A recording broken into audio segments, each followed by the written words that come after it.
Mr. Scott, so glad that we finally get to talk. It's been over 10 years, and me bugging you every so many years. I'd ask you 1,000 questions, and you'd just push me off to the side. I know that you're intensely private, so I want to thank you very much, sir, and giving us some of your time to speak a little bit. How you doing? How you feeling? I'm fine, and it is good to talk to you. Well, thank you, sir. It has been a while. Everybody who's personal friends with you that don't get to talk to you as much as I do, they all ask, how you feeling these days? How you doing? How's your health? Well, except for the fact that I suffer from dementia pugilistica, which is a struggle, and your normal arthritis things that 48-year karate career and will bring on to you at 68. I'm in reasonably good condition. Yes, sir. I'd still hate to take a punch from you. I'm out of the punching business. Oh, shit, I want to hear that. When you was, what is your first acknowledgement or anything about karate? I mean, how old was you? I mean, what was it? I mean, did you see something on TV? What? The very first thing that I would call, and it's when I decided I was going to become a black belt, was when I was probably 11 years old. I seen my first, I believe it was Black Belt magazine. Black Belt magazine. Yeah, I think it was something like 50 cents or something. And it had a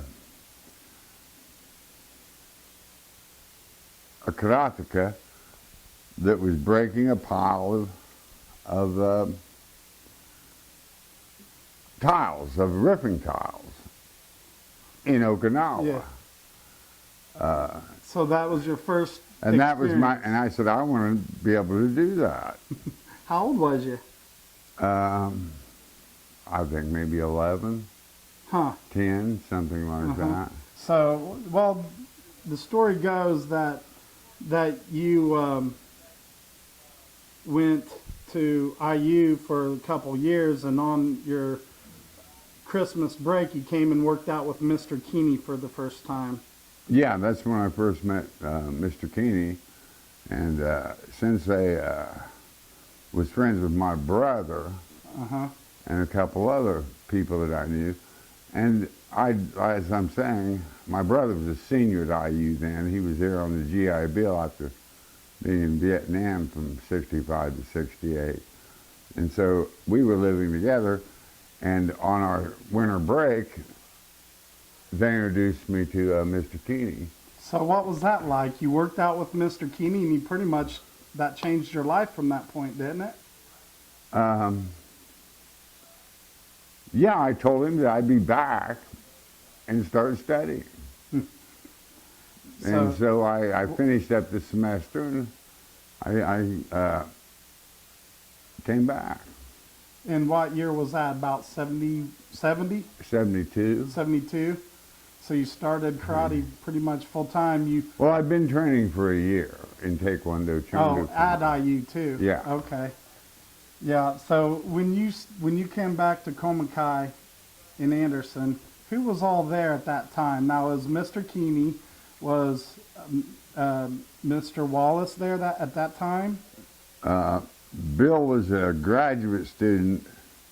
Bill Wallace was a graduate student at Ball State University at the time.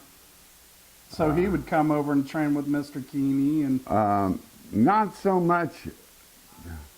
Or was Bill at Mint? I believe he was a graduate student at Ball State still. He may have been up working with Ken Newsom in Chicago at that time, though. I'm not sure. They were far advanced from me. I didn't have daily talks with them then. So when you started there at that time, there was like the original... There was Mr. Davenport, maybe? Well, I'll tell you who they were. Bill would be in time to time, but he wasn't a figure there often. He'd moved on. But it was Clarence Burke, Larry Davenport, Larry Hoyle, Doug Gerard, the Hudson brothers, which there were three, Monty Alm, myself,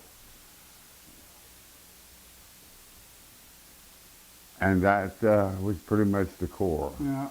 Oh, Cox. He was a state champion. Was it Larry Cox? I can't remember. But anyway, that was the core group. So you started training at that time with Mr. Keeney and stuff, and your full pursuit was traditional karate at that time.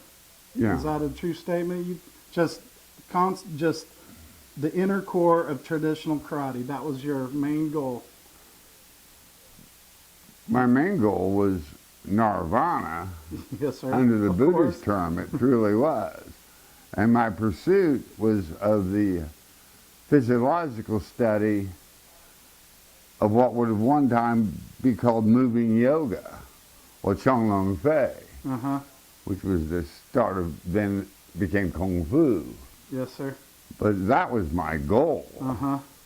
So in the midst of you learning traditional karate, I would say that Mr. Keeney seen a talent in you, in your competition, and at that time, sport karate was in the infant stage of the sport pretty much.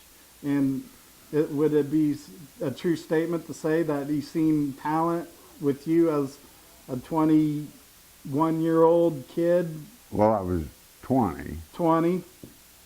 Maybe 19, but 20. Yeah. And I don't know.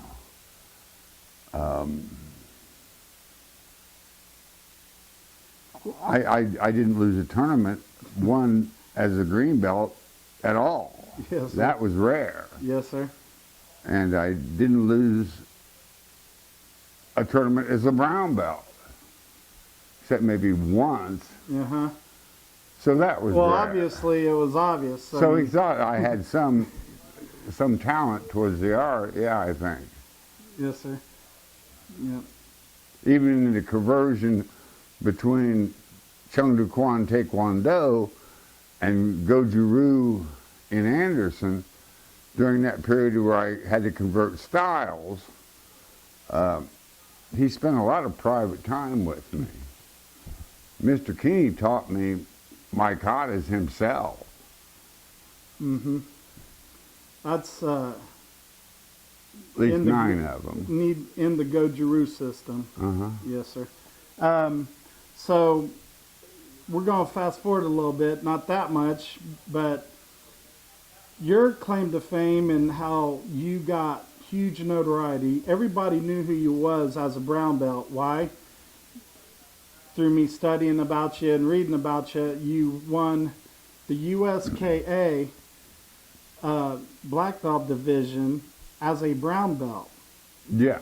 Yes. And Master Trios made you wear a black belt to fight in it. Is that correct? He told me to put a black belt on at the beginning of the competition. Because he didn't want some Indiana kid coming in here and taking control.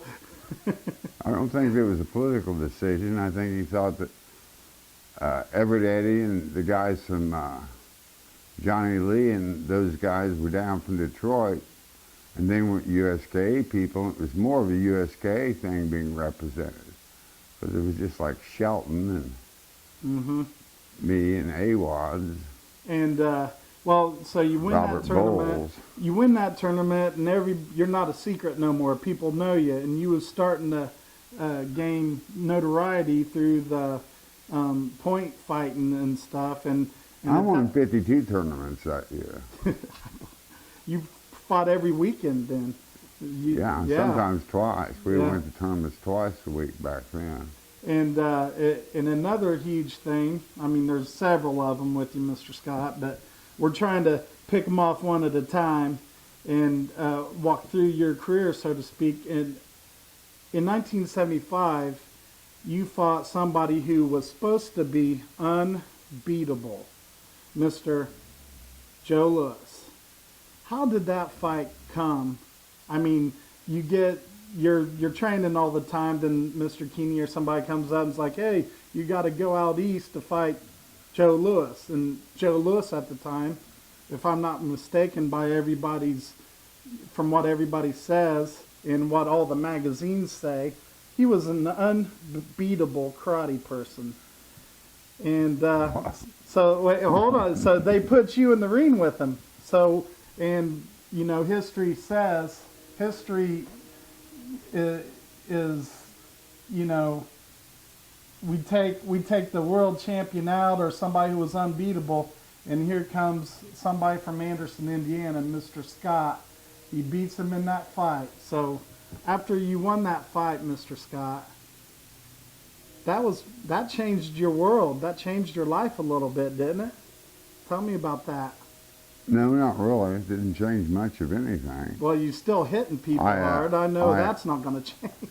And the reason I was offered a Louis fight was because the full contact karate came about, and I'd already beat everyone in Texas and California and Missouri and certainly Ohio, Illinois, Indiana, Kentucky, and Florida. And then somebody pitched Joe Louis, and he thought it'd be easy for him. Yeah. And so there it was in Atlantic City, New Jersey. It's on the internet, and when you watch that fight on the internet, Joe Louis is doing a commentation right with the fight and stuff, and he had a lot of excuses that fight, didn't he? You know, His shoulder, he didn't train hard enough. He just wasn't prepared to get hit. Joe and I were email pals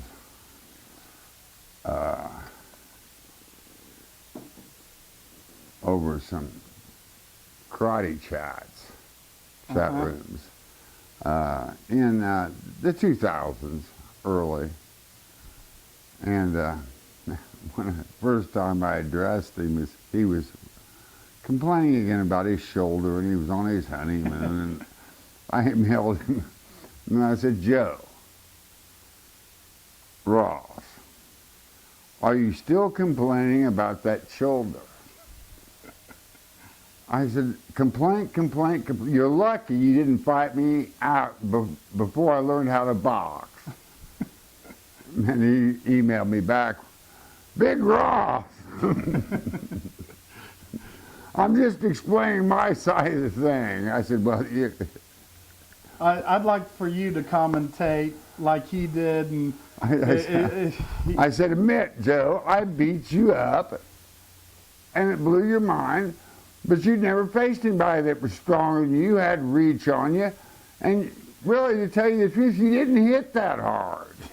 And so we got in this email battle for a little bit, but well, we were pals in California. He was believing his own press, and I tell you, anybody who's at... No, the truth about it is in his era, and he was older than me, he was Mr. Keeney's age, he was years older than I was, but in his age, he was the only one that did modern sort of training. You know, slow twitch muscles, flat twitch muscles, audible training, you know, and he was far ahead of a lot of karateka physically, was his big break. Yeah. And it's like Robert Trias told me, he had the best looking technique he'd ever seen. Mm-hmm. So Joe was an adequate karateka who trained in Okinawa. Well, I'm not taking nothing away from... But he just got thinking he was so tough, and he underestimated some guy from Indiana that didn't think he hit that hard and would hit back. Yeah. And it hadn't happened to him. And, you know, in the history books, and Joe Louis is, you know, one of those legendary figures, you know, in the history of sport karate and full contact. But I told, a couple years ago, I told you about this, is like I was at a seminar up at downtown Anderson, and Joe Lewis was giving the seminar, and I remember thinking all seminar, man, this dude's just, real, arrogant and stuff. I mean, I was giving him respect, of course, and he did the whole shebang with the seminar. And right at the end of the seminar, Mr. Scott walks in, and you seen somebody who was high on the mountain become this. And I was one of the last people to leave the club that night, and I was walking past the foyer to our dojo, and I'll never forget this. Mr. Joe Lewis had his head on Mr. Scott's shoulder, and Mr. Scott had his arms around him going, "That's all right, Joe, that's all right." The funny, I just sat there and looked for a second going, I'll never forget this as long as I live. But anyways, I had to put that in there. I don't remember. Oh yeah, you don't remember, and I'll never forget it. I don't remember it at all. That's all right. You don't need to, because I do. But he in Joe's defense, he just couldn't believe it was happening to him. He just couldn't believe it. And then he never coped with it well afterwards. No. And like I'm saying, we were pals. Like I said, I seen somebody. somebody. We became friends. I'm sure you years did. After, I'm sure you did. But he always had, and he never did it around me. It never came up. But him and he understood. I just beat him up. And if he didn't like it, let's do it again. He never jumped. But he was a great karateka. He won kata several times. He did Sancha. He was a great karateka. Yeah. And as I'm saying, Robert A. Trias, the man that opened the first school in the United States, told me that he thought Joe had the best technique he'd ever seen in the Kumite fighter. Yes. I said, well, thank you, Sensei.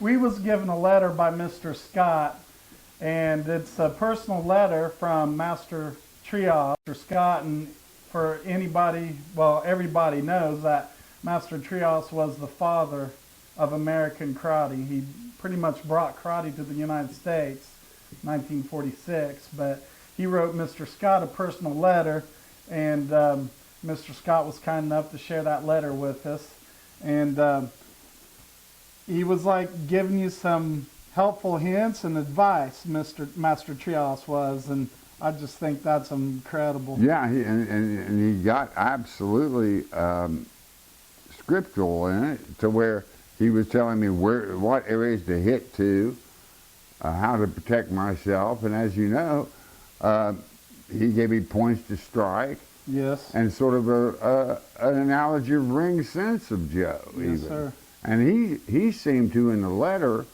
hold Joe in high appraisal himself. Oh, well, everybody did. I mean, he was the top dog. And this was a man who was prisoner of war in the Solomon Islands by the Japanese, and escaped and helped other inmates escape.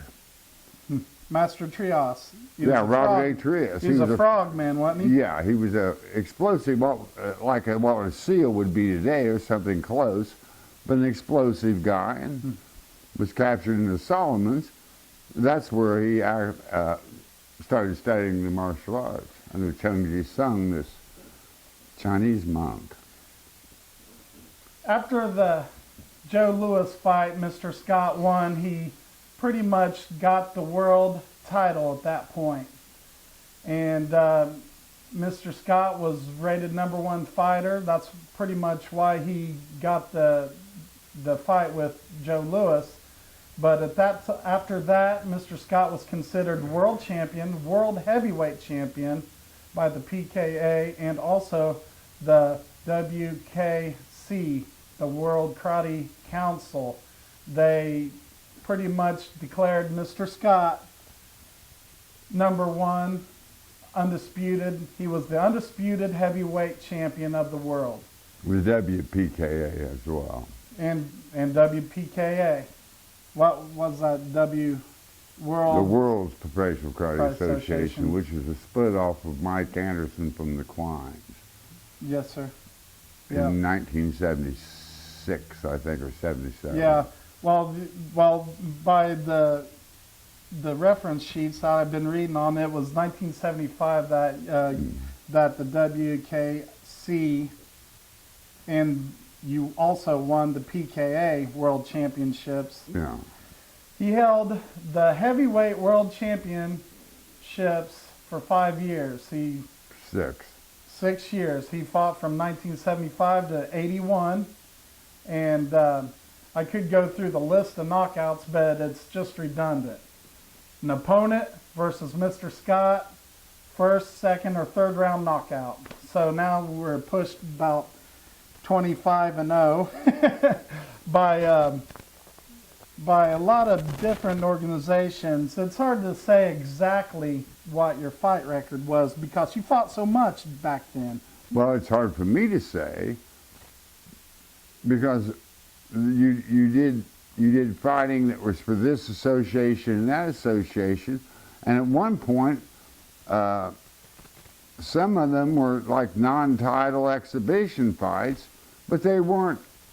You could lose them. You know, they weren't exhibitions in the sense of pre-planned events like I've done with like Randy Cobb and stuff, Tex Cobb, but they were actually matches. It was the local tough guy from Houston or Dallas or Fort Worth or St. Louis or Culver City, California. So you was kind of like the bear at the carnival. I was the touring You're bear. the bear at the carnival. I was the touring bear. Throw $50 down Right. and try your best at So the world you can champion. count those, or do you count full contact karate matches before they called it kickboxing? Yes. Yeah. You know, there's several different criterias, and I had a lot more fights in like Kick magazine, and some places, hell, they chop a few off every year. I don't know. Well, back in those I think I had something like 42 fights. Well, you know, it's hard to say because at that time, you was fighting every weekend, and you could see by the pictures, and that's the only reference I have to go off of. You could see you went from fighting full contact on the stage with safety gear on, like safety chops, like 6-ounce gloves, to full contact fighting. Then you went into the boxing ring, and you still, in certain years, you still had your 6-ounce safety chops on. Were And those then 6 ounces? Yes, sir, 6 ounces. Then I didn't think they were eventually, that heavy. eventually, you guys went to the boxing gloves. But what I'm getting at 10 is, ounce gloves. yeah, the traditional 10-ounce boxing gloves. But it's like through the years and in the pictures that Mr. Scott has donated to us for this video, you can see through the years that you'll see the difference in pretty much the ruling of the sport. I mean, it was so much in the beginning of the sport that they was still... It sprung from traditional karate. Oh yeah, of course it did. And at that time, contact was popular. Not everyone had dementia yet. Not everyone had sued insurance or the NFL. No one even... Physicians didn't know what dementia pugilistica was until a football all-pro got it.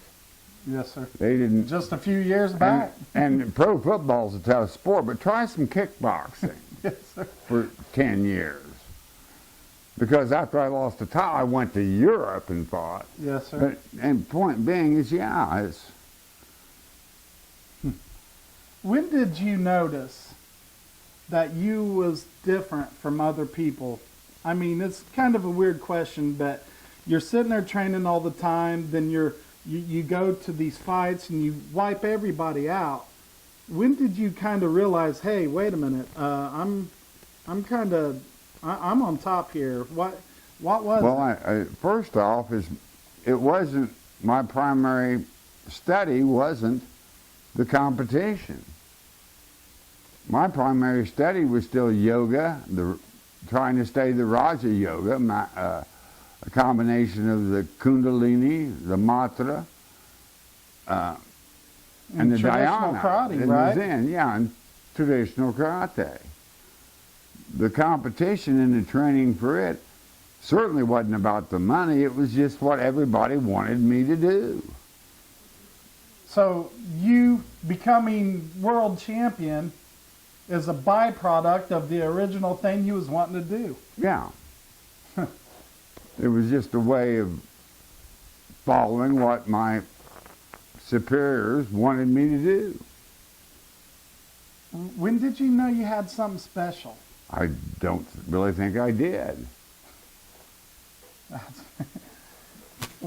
So what Except that maybe I trained harder than everybody else when I trained. Uh-huh. And perhaps I had better teachers than they had. Parker Shelton was a great trainer who was a judo champion as well as a karate champion. And he was an excellent trainer. I was friends with Bill Wallace from a young age, who was an excellent training partner. I was lucky, and this is why I left Bloomington originally, or IU, was to be able to work out with some of the greatest karateka in American history. To see some Mr. Scott's fights, to see some of your old fights, you had some wars. Where was this high pain threshold come from? I mean, what? Just your willingness to win and beat somebody, or? No, I noticed I had a high pain tolerance when I caught my Roy Rogers outfit on fire in like 1959, maybe. No, it may have been before that. I think I was Well, you was 5. wearing it as you. I was 5, and I had. You're serious? Yeah, I'm serious. I was 5, and I had my Roy Rogers outfit on with chaps, and I kicked the neighbor's pile of leaves, and the chaps caught on fire, and my entire body caught on fire, and I ran home, and I was all inflamed, and it never hurt or really bothered me, and I knew then I was a little different somehow. But I was about 6 when I caught my body on fire. And you realized at that point you had a high pain threshold. When your body's on fire and it didn't bug you. Something was different than the other kids. Yes, sir. You mentioned Parker Shelton, one of your original trainers. Mm-hmm. We have a video of Parker Shelton I want you to check out. Check out the monitor right there. Now, I kind of grew up watching you on TV. Now, you was a trainer for a very famous P.K.A. fighter. Tell us about Mr. Scott a little bit and how you and him connected and trained and how you got him the world championship. Well, Ross was a very good commodity to train. He was very big, physically strong, structurally sound, and just a mean son bitch. Oh, just mean. Yes, they're very mean. Yeah, no son bitch. Edit. But he had everything that you would want when you were training a fighter, because he would listen to you, and he would respond to training very, very well. Sometimes I had to, get his attention, and I have a particular way of getting people's attention. And once I would get his attention, then he would do exactly what he was supposed to do, and he could go out and do it. And he did very well. He was undefeated for 5 years, and I cornered him, and he did exactly what he was supposed to do. Yes, he did, especially knocking out one Mr. Jerry Room in '77. Tell us a little bit about the most exciting American-style kickboxing fight that it's in the history books as one of the greatest. Tell us about that fight. That fight was very, very good. Jerry Rome was a tough competitor. That fight was actually done by there was actually 4 people in that fight. There was 2 guys in the ring, Jerry Rome and Ross Scott, and then there was another cornerman on the other side, which is a very famous man, Asa Gordon. Oh, yeah. Very big time boxer, been boxing for years, very smart man, very intelligent man. That fight was a battle of wits between Asa Gordon and myself. And he would have Jerry Rome doing something, and I would have Ross Scott doing something else. And So it would take Ace a couple of rounds for him to figure out what I was having Ross do, for him to counter that move and come back. And luckily enough that I had a better commodity than he had, and he followed instructions probably a little bit better than Jerry Rome did. There was Mr. Parker Shelton, one of Mr. Scott's trainers. May he rest in peace. Now, we was talking about Master Trios, and you was telling me about when he punched you, you could feel a shock or something. He would have this. Yeah, it was an odd thing. That. There are other karate masters and grandmasters, as well as Chinese, back to Chung Lung Fei and the Gong Fus and the people of China to Okinawa. There were other masters that supposedly had the Chi Ki to where they could, through their natural training or repetition and secret knowledges or whatever, or training in the system, defining it to a point to where both lobes of their brain were concentrated into the strike and the retractor strike with the timing of the breath, that they would have chi to where it would have an electric effect on their opponent's body meridian. And you personally felt And this? I felt when Robert Trias was showing you blocks or punching you, at certain times, there was an electric charge that came out of you. You personally felt this? I've also felt it from time to time with Philip Keppel. That's amazing. Yeah. That's what karate it is. It is in the system. That's what karate is. It's what chi is all about. You had a pretty famous boxing trainer out there, Archie Grant, Yeah. Archie Franklin Grant. Right.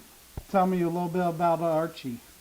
Oh, Archie was from the Olympic Gym in Los Angeles, California.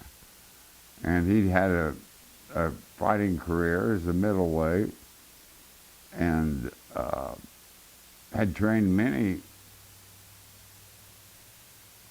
champions and high-ranking champions throughout his tenure at the Olympic Gymnasium up on Hill Street in Los Angeles. But you growing up around, Bill Wallace and, all the superstars, and today is considered legendary. Bill Wallace, for people who don't know, he ran a school, I believe, for Elvis Presley. And you was telling me about, I guess Bill Wallace, I think he was fighting in Memphis or somewhere. Anyways, did you have a chance to meet Elvis? Yeah. And you didn't. Why not? You didn't meet him? No,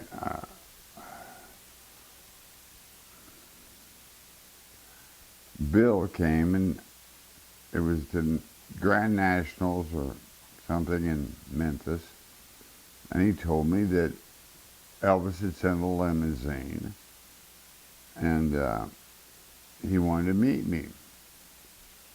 Well, I was minutes away from fighting for the finals, and I said it off the cuff. I said, tell Elvis I'm a Beatle fan.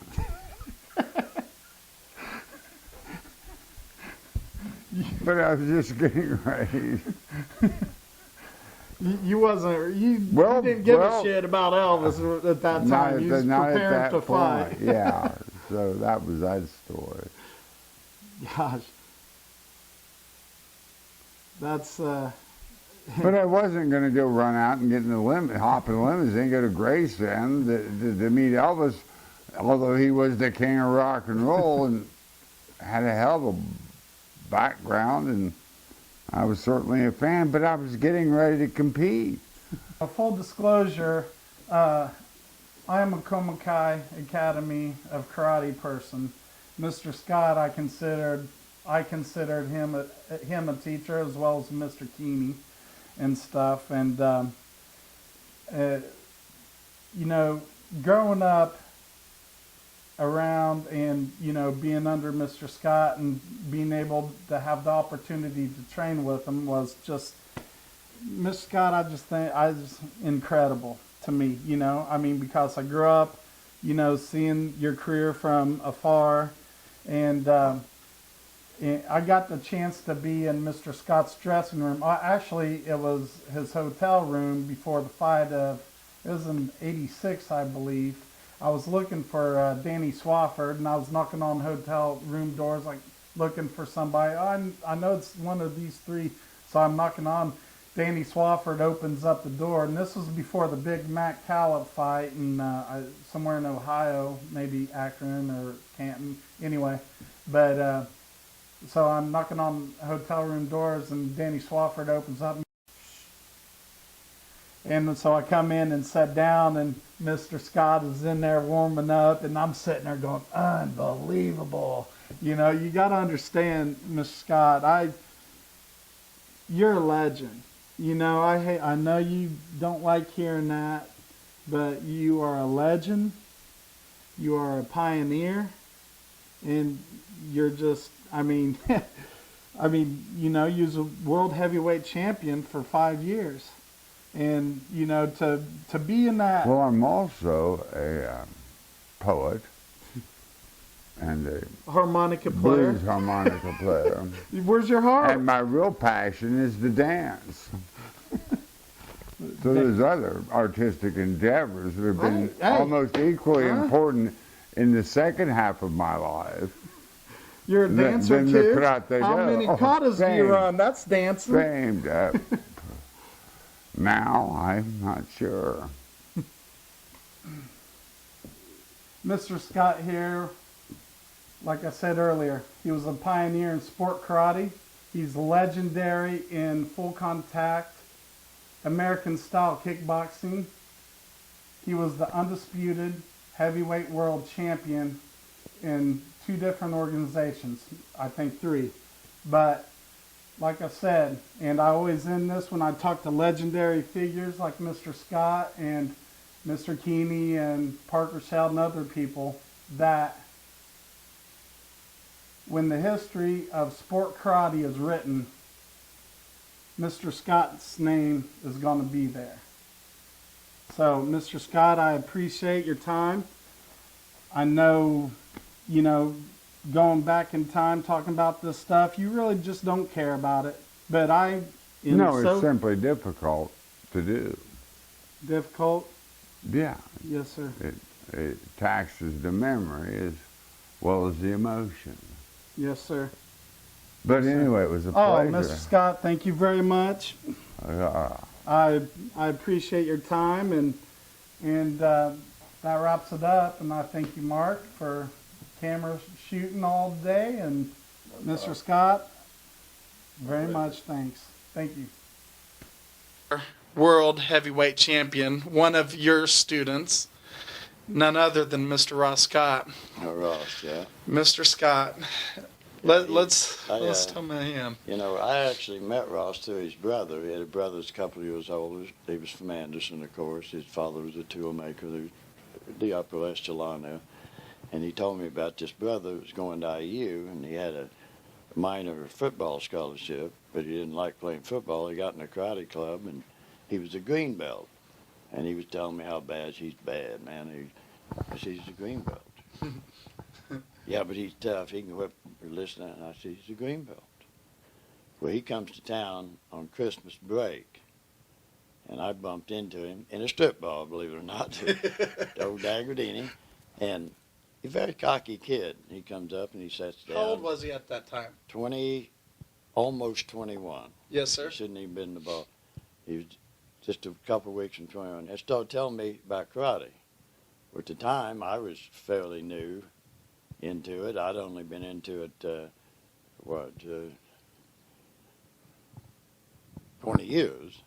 So I was a beginner. And he started telling me all he knows about it, and he's been in it 5 months. And I said, look, hey, I'm trying to watch the girls here, okay? And I said, wait a minute, stop. What are you doing right now? Well, I said, then get your ass off that chair and just go down to the dojo. I got the keys, and we'll see what you know about karate. So we go down to the club. I throw a uniform on him, just kick the shit out of him. Mm-hmm. All over. And he can't believe it. His belly can't, because this boy is hillbilly tough. And he said, I'm going to be on your doorstep. I'm going back to college and quit. I'm going to be in your doorstep until I'm the world champion. And that's exactly what he did. He was the second toughest, not the most skilled and not even the best, but the second toughest white boy that I ever knew.